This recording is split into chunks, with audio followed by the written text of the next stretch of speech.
ഇടതുപക്ഷ ഭരണത്തിന്റെ കീഴിൽ വികസനത്തിന്റെയും ജനക്ഷേമത്തിന്റെയും ലോക മാതൃകകളായി മാറിയ ഓരോ മേഖലകളെയും പുതിയ ഭരണമാറ്റം പഴയപടി വികസന മുരടിപ്പിലേക്ക് കൊണ്ടുപോവുകയാണ്. തിരുവനന്തപുരം കോർപ്പറേഷനെ മാലിന്യ കൂമ്പാരമാക്കി മാറ്റിയ ബി.ജെ.പി. മേയർ വി രാജേഷിന്റെയും സംഘത്തിന്റെയും പരാജയവും ഇടതുപക്ഷ സർക്കാർ കെട്ടിപ്പടുത്ത ആരോഗ്യ മേഖലയെ കേവലം 15 ദിവസം കൊണ്ട് തകർത്ത UDF മന്ത്രി കെ മുരളീധരന്റെ പിടിപ്പുകേടും ജനങ്ങൾ തിരിച്ചറിഞ്ഞു തുടങ്ങി.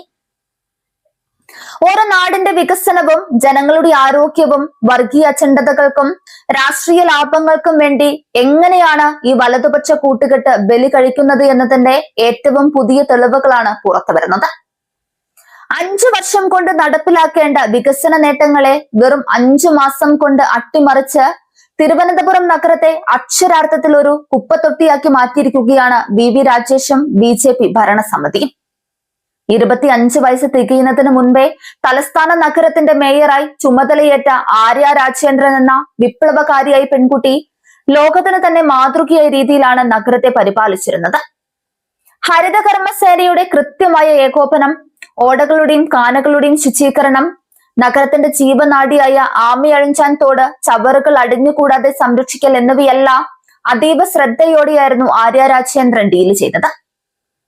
ഒരു ജനപ്രതിനിധി എങ്ങനെയാകണമെന്നവർ പ്രവൃത്തിയിലൂടെ കാണിച്ചു. സുസ്ഥിര വികസനത്തിന്റെ ഈ ജനകീയ മാതൃക കണ്ടതുകൊണ്ടാണ് ലോകത്തിന്റെ നാനാഭാഗങ്ങളിൽ നിന്നും അവരെ തേടി അവാർഡുകൾ ഒഴുകിയെത്തിയത്. എന്നാൽ തന്റെ കയ്യിൽ കിട്ടിയത് എന്താണെന്ന് പോലും തിരിച്ചറിയാൻ ശേഷിയില്ലാത്ത ഒരു മേയറും ഡെപ്യൂട്ടി മേയറുമാണ് ഇന്ന് തലസ്ഥാനത്തുള്ളത്. വർഗീയത മാത്രം വിളമ്പി ശീലിച്ച സംഘിബുദ്ധിക്ക് ഒരു ഭരണാധികാരിയാകാൻ കഴിയില്ലെന്ന സാമാന്യബോധം നഗരവാസികൾക്ക് ഇല്ലാതെ പോയതിന്റെ ദുരന്തമാണ് ഇന്ന് തിരുവനന്തപുരം അനുഭവിക്കുന്നത്. ടൂറിസ്റ്റുകൾ കൈയൊഴിയുന്ന ചെളിയും വെള്ളക്കെട്ടും ദുർഗന്ധവും ഈച്ചകളുടെ ഘോഷയാത്രയുമായി മാറിയ ഒരു നഗരമായി തിരുവനന്തപുരത്തെ ബി.ജെ.പി. ഭരണകൂടം മാറ്റിക്കഴിഞ്ഞു. ഇതേ തകർച്ച തന്നെയാണ് ആരോഗ്യ വകുപ്പിൽ UDF മന്ത്രി കെ മുരളീധരന്റെ നേതൃത്വത്തിലും നടക്കുന്നത്. ശൈലജ ടീച്ചറുടെ പിൻഗാമിയായി എത്തി നിരന്തരമായ ജാഗ്രതയിലൂടെയും ദീർഘവീക്ഷണത്തോടെയും ആരോഗ്യ വകുപ്പിനെ ലോകത്തിന്റെ നെറുകിയിലെത്തിച്ച നേതാവാണ് വീണ ജോർജ്. ലോകത്തിലെ ഏറ്റവും പുതിയ ചികിത്സാ രീതികൾ വരെ കേരളത്തിൽ നടപ്പിലാക്കാൻ അവർ കാണിച്ച ശുഷ്കാന്തിയാണ് നമ്മുടെ സിസ്റ്റത്തെ ശക്തമാക്കിയത്. ലോകത്ത് മരണനിരക്ക് 90% മുകളിലുള്ള അമീബിക് മസ്തിഷ്ക ജ്വരം ബാധിച്ച രോഗികളെ പോലും അത്യാധുനിക ചികിത്സാ സൗകര്യങ്ങൾ മെഡിക്കൽ കോളേജുകളിൽ ലഭ്യമാക്കി ജീവിതത്തിലേക്ക് തിരികെ കൊണ്ടുവരാൻ വീണ ജോർജിന്റെ നേതൃത്വത്തിന് കഴിഞ്ഞിട്ടുണ്ട്.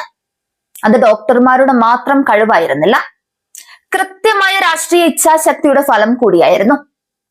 അമേരിക്കയേക്കാൾ കുറഞ്ഞ ശിശുമരണ നിരക്ക് കേരളത്തിൽ ഉണ്ടായതിനു പിന്നിൽ ഒരു പെൺകുട്ടി ഗർഭിണിയാകുന്നത് മുതൽ സൗജന്യ മരുന്നുകളും കൃത്യമായ പരിചരണവും നൽകി മോണിറ്റർ ചെയ്ത ഇടതുപക്ഷ സർക്കാരിന്റെ സിസ്റ്റത്തിന്റെ മികവായിരുന്നു.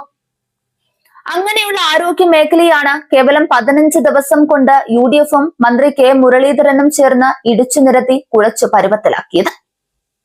ഭരണ തുടർച്ചയിലൂടെ LDF സർക്കാർ കൊണ്ടുവന്ന വികസന നേട്ടങ്ങളെ മുഴുവൻ തകർക്കുന്ന ഈ UDF ബി.ജെ.പി. കൂട്ടുകെട്ട് ഇങ്ങനെ തുടർന്നാൽ കേരളത്തിലുള്ളവർക്ക് ഭ്രാന്ത് പിടിക്കും. മൂക്ക് പൊത്താതെ നടക്കാൻ കഴിയുന്ന കേരളത്തിലെ ഓരോ ജില്ലയും മലയാളിയുടെ അഭിമാനമായിരുന്നു. ഇന്ന് കേരളത്തിന് തല കുനിക്കാം, ഇല്ലെങ്കിൽ തല കുനിപ്പിക്കും പുതിയ സർക്കാർ.